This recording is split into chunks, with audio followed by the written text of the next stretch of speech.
From me, on behalf of everyone at Gradle, I want to welcome you to DPE Summit 2025. It's very inspiring to see so many people who care deeply about the future of software delivery. So for us, the most important question in the coming years when it comes to AI is not how much more code you can produce, but how much more working software you can actually deliver to your customers. At first, you might respond, isn't that basically the same thing? A fair question, but my clear answer is no. And this isn't just opinion. The first DORA report on GenAI shows something striking. Yes, more than a third of developers feel significantly more productive, but delivery throughput, what actually reaches customers, goes down. About 1.5% drop for every 25% increase in AI adoption. And stability is hit even harder, a 7% drop for every 25% increase. So developers feel faster, but organizations are often delivering less value. That's the situation we need to talk about. So before we dive deeper into why this is happening and what we can do about it, I want to step back. The whole industry is making a massive bet on GenAI, understandably so. But right now, we're likely investing more than we're getting out, especially once you consider opportunity cost. That may change. We expect a big payback to come. But if it doesn't, it will be a disaster. To make this bet pay off, we need to understand the impact of AI on the entire software development lifecycle. And that depends on having a clear view of the foreseeable capability boundaries of AI in software. Are the delivery risks that we're already seeing part of a fundamental boundary, something that requires a solid strategy if we don't want to risk our investment? Or are they just growing pains, problems that AI itself will soon solve? To show why understanding those boundaries matters, I want to take you into a completely different field, biology, and in particular, cancer research. We're moving from speculation to system-level understanding, changed everything. For most of the time, cancer was largely a mystery to cancer research. We could catalog cases, but not explain them. Only since the beginning of the millennium, we have a complete system-level understanding of cancer as a malfunction at the molecular scale. It is driven by DNA mutations, and once you look at the system's dimensions, cancer stops being a mystery. The body has 30 trillion cells. About 10 million are replaced every second. For every cell division, 3 billion DNA base pairs are copied.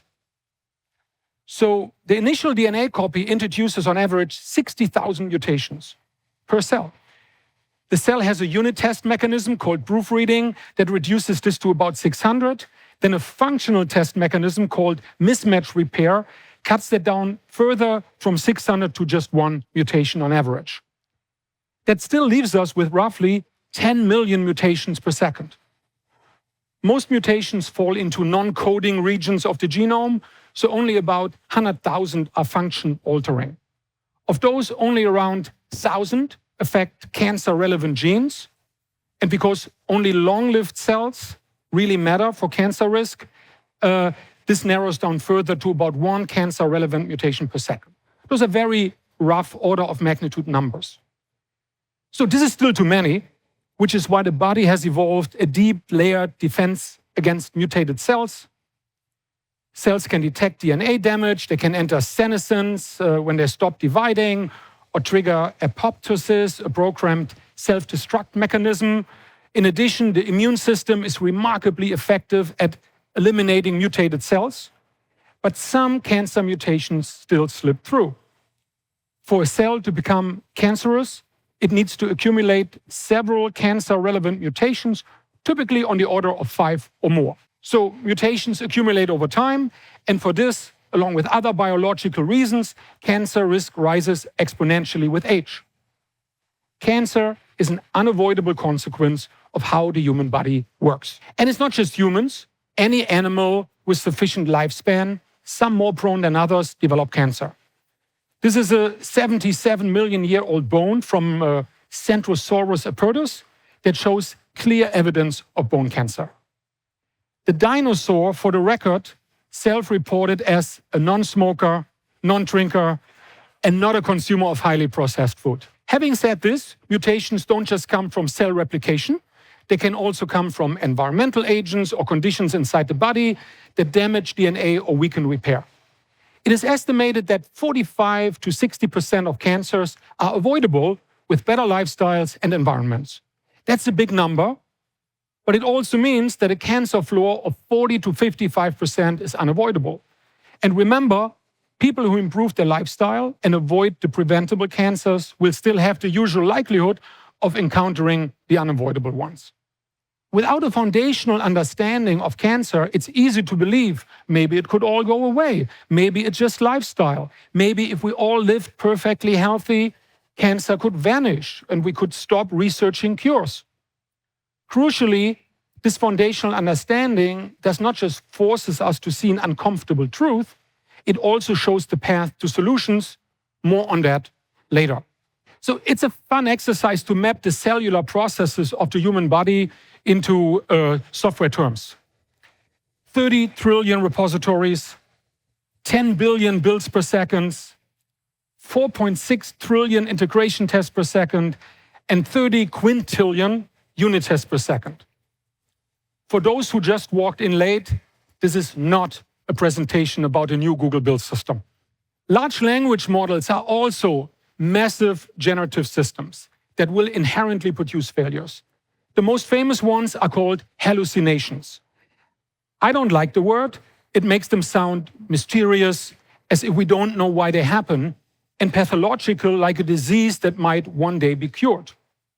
That's misleading. These aren't hallucinations, they're mispredictions.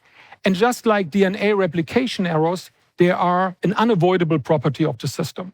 So a recent OpenAI paper that I recommend everyone for reading gives a learning theory treatment of hallucinations. It shows hallucinations aren't mysterious bugs, they are the natural outcome of how these models are trained and evaluated. A key focus of the paper is finding better boundaries between overconfidence and saying, I don't know. This is like the immune system. If it's too aggressive, it attacks healthy cells. If it's too permissive, too many mutations slip through. But there is never a perfect boundary. So for our purposes today, the critical insight is, unless the model is useless and always answers, I don't know, even under idealized conditions, there are lower bounds on error. And in open-ended language tasks, those errors are significant enough that we must treat them as a permanent force, something to design around, not wish away. And how could it be different? The training corpus does not contain all the human knowledge about the universe. It's a sample, and like any complex sample, it's incomplete and contains errors. And it's always worth remembering, the model isn't trained to replicate the corpus to deterministically reproduce facts. It learns to approximate the probability distribution of the sample data. And when it generates text to answer a question about the universe, it relies on a probability distribution from the sample for an answer which will lead to mispredictions or withholding a guess. Again, it's a property of the system. So AI coding assistants are already delivering super high productivity. Developers generate much more code, much faster, more pull requests, also larger batches. We will talk about that later. But here's the first catch. Every unit of code carries a non-negligible misprediction rate. So when throughput goes up, the absolute number of defects and regressions goes up as well. It's like cranking up the replication rate in biology. You get more cells, but also more mutations. The immune system is crucially for controlling mutated cells. Our SDLC pipeline plays a similar role for software. Unless the SDLC is strengthened, the system destabilizes and both throughput and stability go down. As I mentioned at the beginning, the first DORA findings are already confirming this. I want to return to the cancer analogy. With a deep molecular level understanding, we can see not only why cancer is unavoidable, but also why the body alone can't cure it and why traditional treatments so often fail. We now understand how tumors evade immune defenses and overwhelm both the immune system and classical treatments through their explosive cellular diversity. Those are the forces of cancer. But here's the breakthrough. By understanding the forces of cancer, we've also mapped the vulnerabilities we can exploit. So for the first time, we have a clear set of specific capabilities that can either cure cancer or prevent it from killing. Now, for example, if we construct a reliable marker for the specifics of a cancer cell and meet a couple of other conditions, we can send in the cavalry, game over. It's often not easy, but it's predictable. So no more searching for miracle cures. We know what to do. It is highly unlikely that any new capability will be added to the toolkit in the next 10 to 20 years. And that's fine because we literally cracked the code. What we have is enough to drive dramatic improvements. Some of the current implementations of this toolkit have already been revolutionary for major blood cancers, and we're still at the beginning. Now it's about the hard, relentless work of implementing medicine along these 5 capabilities for every cancer type. So, is that the end of the story? Not necessarily. In nature, there are different strategies for addressing cancer. Take elephants. They have roughly 100 times more cells than humans, yet live just as long. If they had our mutation escape rate, they would have gone extinct long ago. Yet their cancer rate is lower than ours. They evolved an ultra-sensitive defense against mutated cells. Could humanity one day edit our genome to build in elephant-like tumor suppression mechanisms without major side effects? Maybe, but not in the next 20 years, perhaps in 50. That would fundamentally change the forces of cancer, no longer assuming a high baseline of mutations, and it would make today's modern treatment toolkit obsolete. For now, that remains science fiction. For the coming decades, the reality is a 40 to 50% lifetime risk.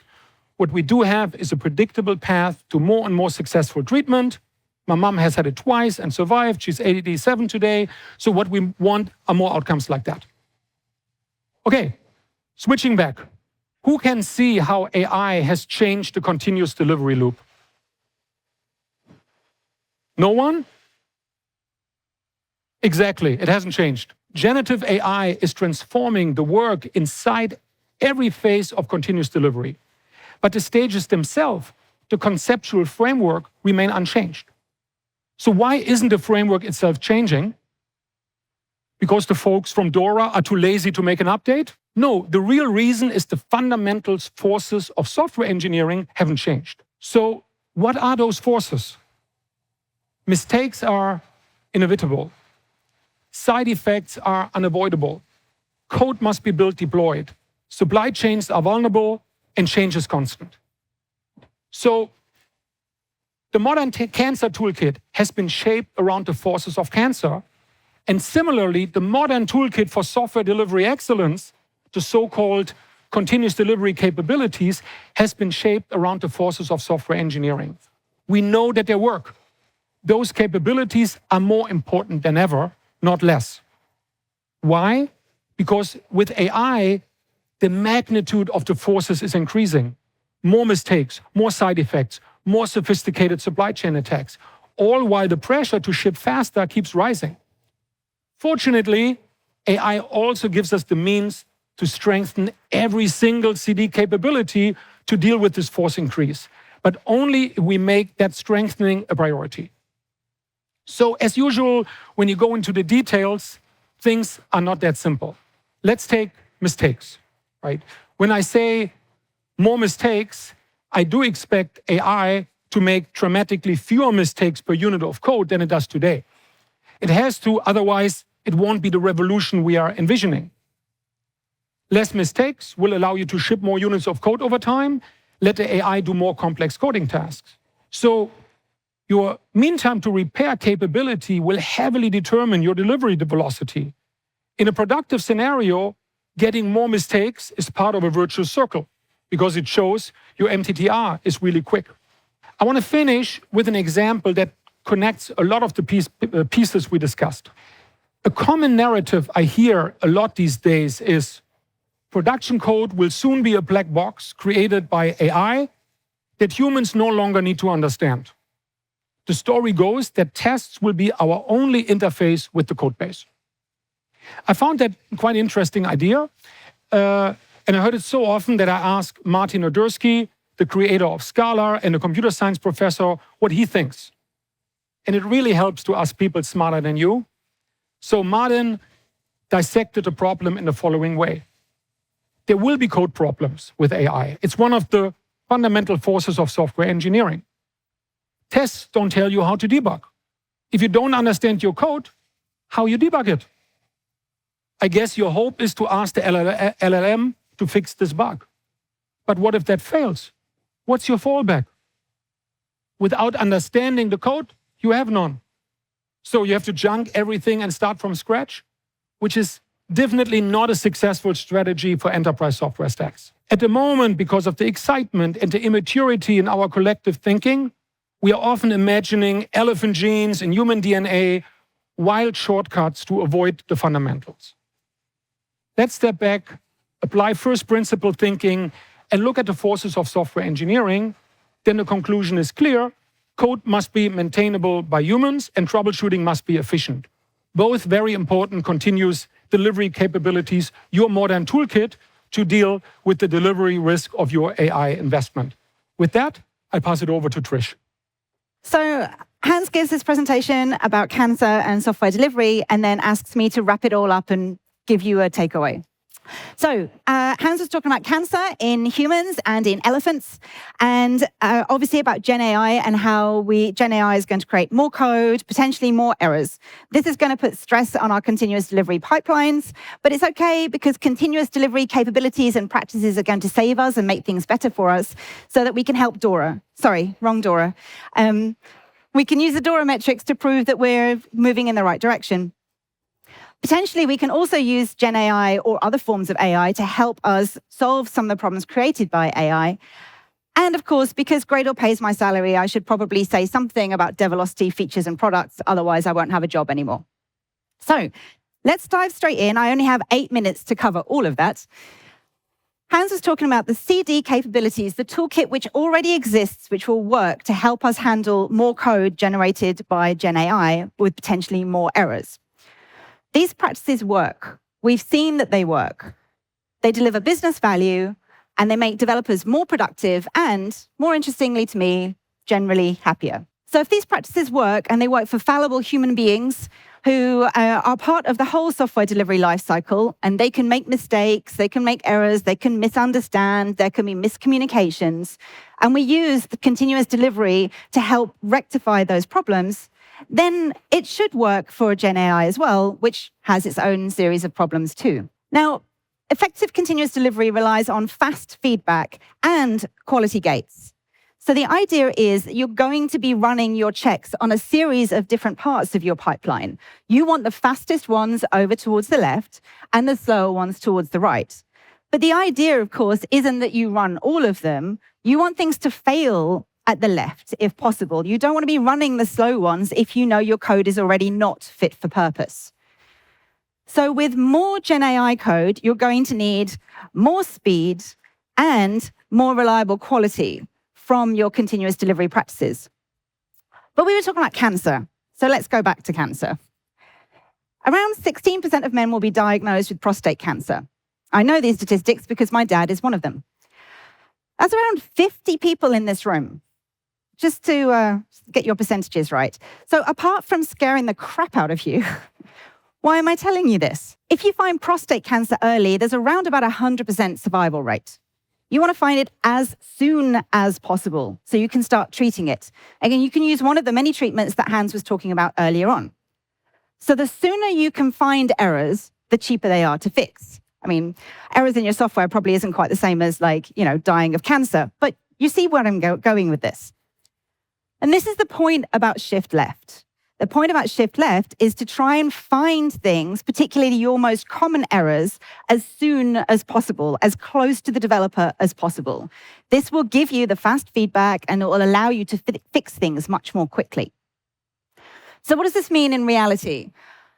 In theory, in your continuous delivery pipelines, you're running a series of different checks. This is a non-exhaustive list because I couldn't write small enough to fit everything on here. But the idea is you run different types of checks at different points in your pipeline.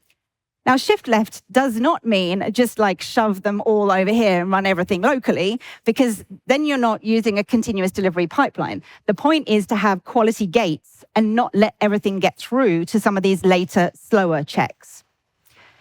Shifting left requires faster feedback. You can't move your checks left if they're not quick. You need them to be fast. But it also requires you to do the right checks at the right time. No one wants to be running their soak tests before they've checked the formatting of their code. That would be pointless. And trusting earlier checks allows you to shortcut on the later checks. Later on in the pipeline, you don't have to rerun your compiler, your linter, your formatter, and all the rest of it, because those checks have already been done. So your later checks should be shortcut because they can rely on the earlier checks. I think Hans had this in his earlier slides, but he had a tendency to move the slides around. He was talking about stabilizing the feedback loop. And the idea is that you want lots of very fast local feedback and less of the slower later on feedback. We were thinking about the testing pyramid as a kind of metaphor, a similar kind of thing. Although generally lots of people get a bit caught up on the testing pyramid because they don't like the shape or they want loads of things at the top. What I want to do is take this idea and put it on our continuous delivery pipelines.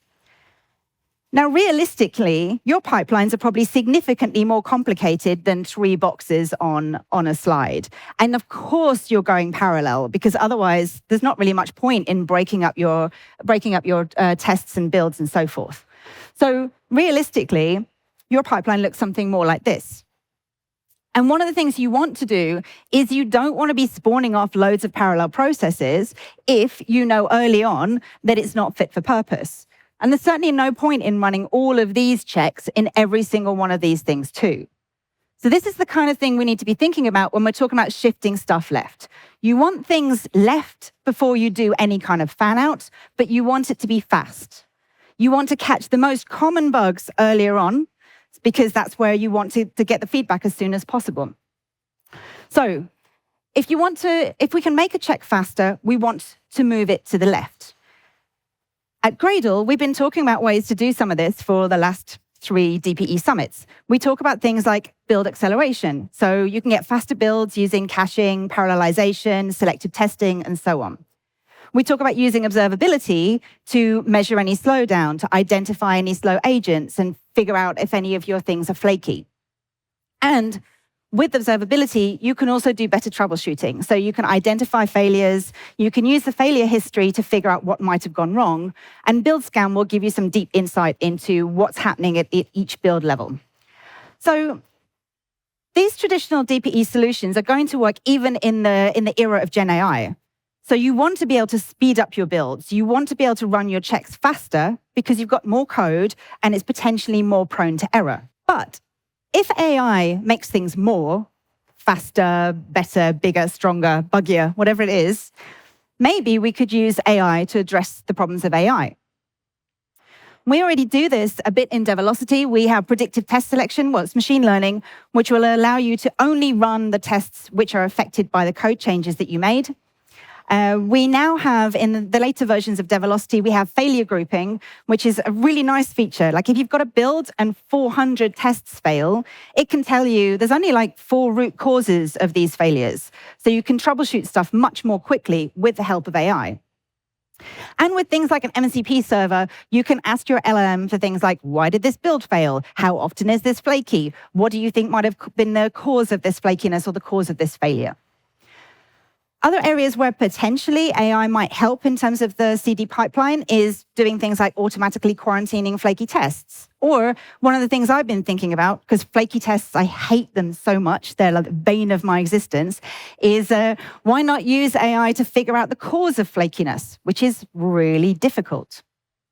And also, I've been thinking about things like code review triage and things like that, because I have a bee in my bonnet about code review as well. So AI isn't just about writing new code. It can also help us understand the code that's been generated by other AI. In summary, AI and hallucinations are here to stay. We do need to understand that they're like an intrinsic part of the process of using AI to generate code. But just like medicine can manage cancer, software engineering practices, the ones we already know about, can manage hallucinations and offset any problems that might be caused by them. And we can use AI as part of the cure itself. So if AI gives us more code, bigger batch sizes, more bugs, more problems, we need engineering systems that are more reliable, faster, and safer. And fortunately, we do have a toolkit for that.